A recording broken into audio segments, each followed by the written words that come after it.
ગણિત અને ગીતા. એમાં અમે ગણિત અને ગીતાનું બંનેનું મિશ્ર કર્યું છે.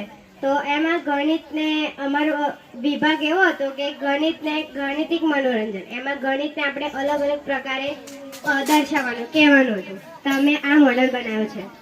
તો એમાં હું તમને થોડાક પ્રશ્ન કરે એમ તમારે થોડા મને જવાબ આપવાનો, એ રીતે હું તમને સમજાવીશ. તો તમે ગણિતના દાખલા ગણો તો એમાં પહેલા સમસ્યા જોવો કે ડાયરેક્ટ જવાબ શોધો છો? સમસ્યા જોવો છો ને, પછી એની ઉપર તમે એનું સૂત્ર વાપરો, ગુણધર્મ વાપરો, આ પ્રક્રિયા કરી પછી તમને એનો જવાબ મળે છે. તો એમ ગીતામાં પણ એમ કહેવાયું છે કે કર્મ કરો, ફળની ચિંતા તમે ના કરશો. કર્મ કરશો તો તમને ફળ મળશે. કોઈ એવું થયું કે તમે આ લોકોએ જે પ્રોજેક્ટ બનાવ્યો એમાં એ લોકોએ કશું કામ ના કર્યું, ડાયરેક્ટ પ્રોજેક્ટ બની ગયું, થાય? એમ જ ગીતામાં કહેવાયું છે કે કર્મ વધિકા રસ્તે. તે ઓનલાઈન મંગાવેલું, એ તારો કર્મ થયો. જૂઠ પકડા ગયા.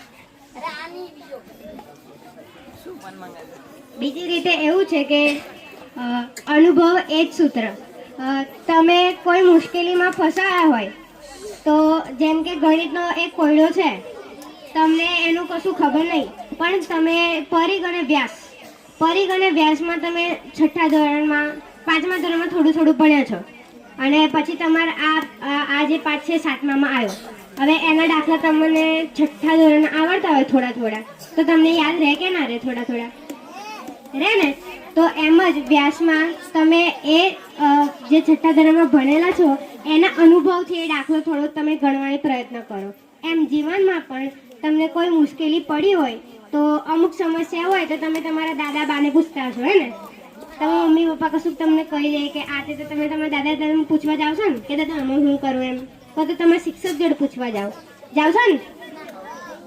તો એમ જ એમાં એમ કે ગીતામાં એમ કહેવાયું છે કે અનુભવથી તમારા જીવનના મુશ્કેલી જે દુઃખ છે એ દૂર થઈ શકે છે. તો અનુભવ એ સૂત્ર આપણા જીવનમાં બની શકે છે.